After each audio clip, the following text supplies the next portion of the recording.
Today we're going to be looking at the topic of the circular economy. If you haven't caught up on that topic, well, it's pretty difficult to miss at the DIF. But one recommendation would be to check out the DIF Learner Journey on the circular economy, which will take you through the basics of the topic and the principles you need to understand a lot of what we're going to talk about today. But even if you haven't seen that, we'll do our best to explain the circular economy, this new model for an economy that is restorative or regenerative by design.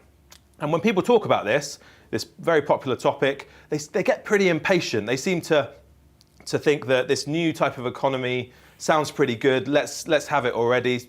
We'll wake up on a Monday morning and that we'll have switched from a linear take, make, dispose economy to one that is circular.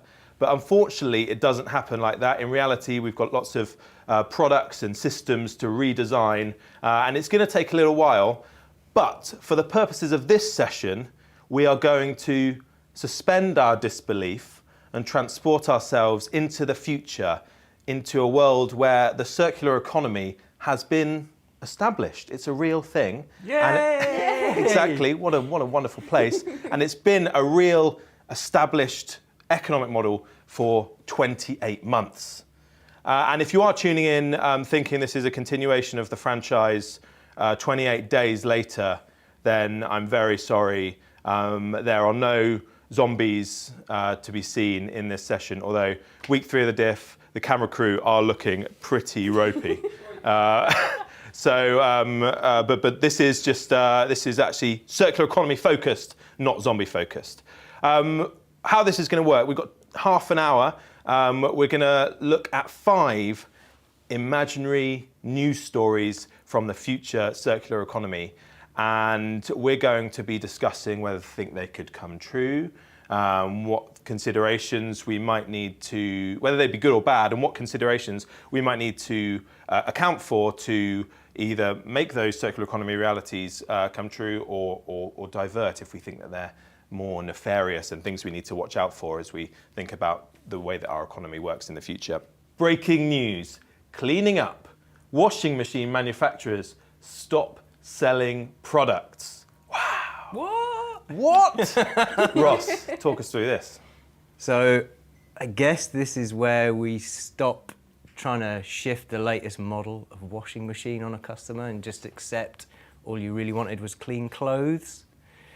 So how do you get clean clothes? You could maybe start thinking about washing machines just as a service. So you would maybe not even have one in your house.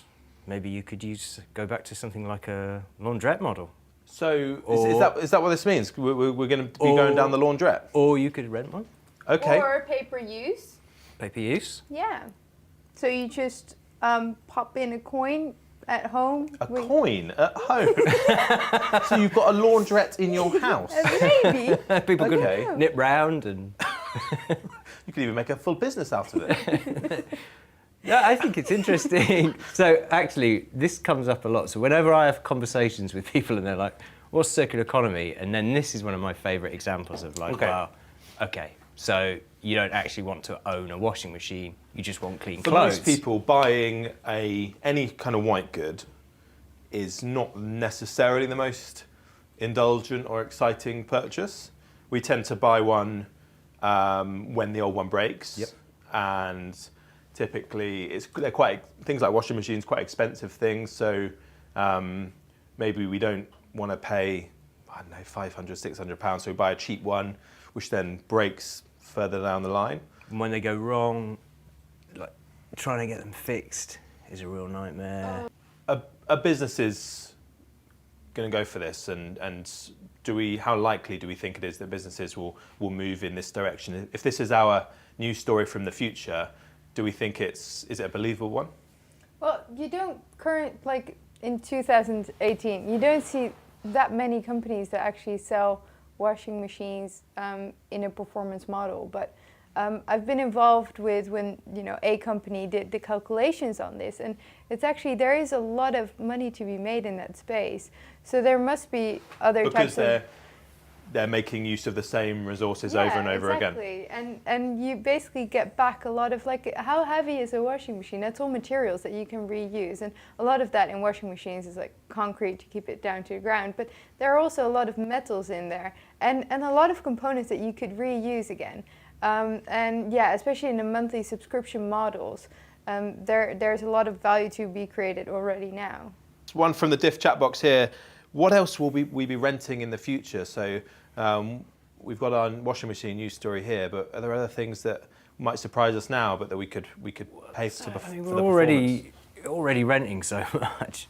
So you can rent your phone, rent transportation, or you use public transportation. You can rent clothing if you want, but we know that not everybody will. You can get food delivered through a subscription model. So already massive areas. I'm wondering where else. But this is also a question about, where will we let go of ownership? You know, if you have subscription models, you get it like monthly in, so it's not truly letting go of ownership. But with the washing machine like this, the manufacturer stays the owner of the product. So I'm just thinking, which products might be interesting in that space? I think maybe tools, that we have like these tool libraries where you share tools like drills and stuff, like, because we only use them, what is it, like 12 minutes on the average life? I think the number changes every time. Yeah, I know, it's a bit of a trend to come up with a new number, isn't it? But they're very underutilized. So I think that type of stuff, like that you only use for a certain moment in time, is definitely something that we probably don't necessarily want ownership of. Do you think there's anything we would never want to give up? Pants. Yeah. Pants. Underwear. That's a fair point. Toothbrush. We don't want to rent those. Toothbrush. Yeah. You could get a subscription though. Yeah. But you get a new one. Like for maybe like, you can send but you it would back. we can spend ages on this. Should we go on to the next news story? What would you not want to rent in the circular economy future? Let us know. #ThinkDiff. Wave goodbye to ocean plastic. Oh, nice play on words as well. Oh, that's good, isn't it? It's almost like a journalist doing this. Somebody very talented has come up. New study finds fish are thriving thanks to circular economy. Whoop.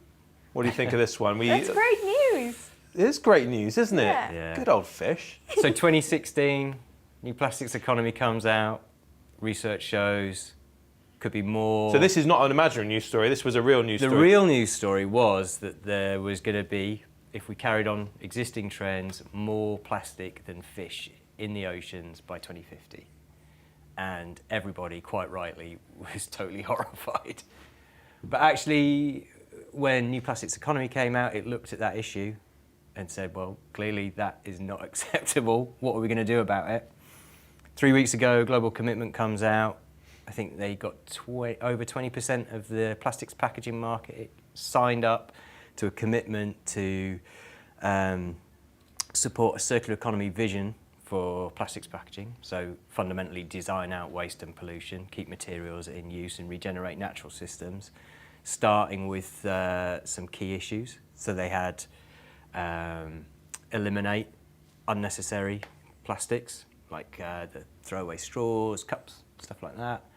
Innovate everything else so that it is safe, renewable, and then invest in the necessary infrastructure systems and business models that you need to keep everything in circulation. And I guess if you can follow it through, this is where you get. A lot of what we hear about, especially with kind of oceans or environmental conservation more generally, is about just minimizing negative impacts. Do we really think that moving to a circular economy could support a better situation in the oceans? Yeah, getting to zero is not really very ambitious, is it? I think it's that regenerate natural systems element that you really want to nail. So yes, eradicating the 8 million tons of plastic that is making its way into the ocean right now, but what can we do to start to regenerate the natural systems? And this concept of regeneration is core to circular economy. So the idea that things are getting better rather than just less bad. Exactly. Going full circle. Going full circle? Question Going mark. full circle. Circular economy pledge after Acme Corp acquires rights to 80% of the world's materials. Gosh, how did that happen? Okay, but Really, truly what about own. the washing machine? So all these OEMs, these washing machine manufacturers, are selling performances. They don't need any virgin materials in their products, So ideally. And then these mining companies or companies that extract all the materials, they are trying to move into a new space to still Sure. serve them. So what if they say to the washing machine manufacturer, I'm not going to sell you materials, you're going to lease them, and I want them back in 30 years from now. Then you can acquire a lot of materials. And I guess what we're saying here is that that model is actually quite circular. Yeah, but do we want that? Exactly. So the company that you imagined company you just described, if they're circulating all these materials that they own, that's a good thing. But are there negative implications if just a few companies, or the few of, let's say they're mining companies or big materials processing companies, is there a problem if they own all of those materials? Yeah. Well, they would, in this scenario, Yeah. they would dictate what actually circular economy would become, wouldn't they? And if they say to a manufacturer, like, oh, I don't like your idea, I'm not going to give you access to materials, then you cannot make that thing because you don't have any materials. Yeah. So I think it's not very democratic. Which means you lose out on so much, don't you? So if control is ceded to just one person, you lose that diversification you need for sort of robust networks, where you need lots of different inputs from innovators and designers, the ability to be able to iterate around an idea. So yeah, say they start controlling the design of all products because they control the materials, then you're going to end up with a really stagnant pool of innovation. And Breaking news, landfills were a pile of rubbish. 95% drop in the number of global landfill sites compared to 2018. 2018. Thank you, Emma. This whole concept, I think Ellen says it really well, which is like, why in a time of incredible technological innovation, creativity, design, technology, would you create something that's designed to become waste? One more headline left. Ready? Yeah. Ready. Last one. You saved the best till last. CO2 crisis. Pretty familiar with that, aren't we? Not this type. Leave some for the trees. Warning for ecologists. Oh, maybe it's been drawn down, sequestered, or we figured out how to turn it into useful products. Yeah. What do you think? Well, so it happened in the past. 18,000 years ago, CO2 concentrations in the atmosphere, now it's about 412 parts per million, but 18,000 years ago it was about 120 parts per million, and there was almost not enough to supply for plants and plant life. So we've been there. So it is possible, because I was curious if it would be possible, but it is possible. If we extract too much CO2 from the atmosphere, plant life will die. So, Wow. so do you think this could be a real concern? No, I don't think so. Just burns. No. No, I don't think we have to be worried about that at this stage. Are there useful things we can do with the CO2 in the atmosphere? Michael Braungart, one half of Cradle to Cradle, the chemist, said, I've heard him saying before that we should see it as a resource. It's this abundant resource that's in the atmosphere that we should be using. You can also generate fuel, like similar type of fuel as you put in your car through, a chemical reaction with CO2. And they are doing a lot of pilots with that at the moment. So, if we put a lot of those plants on the Earth, then maybe we can even, reverse that and have a lot less CO2, and we can manage the CO2 levels in our atmosphere. And let's go back to a question at the start. When might it happen? I'll make it easier for you. Just ballpark. Are we talking centuries away, or are we missing the point? To your point earlier, Emma, about it being a constant journey, but where are we in that journey?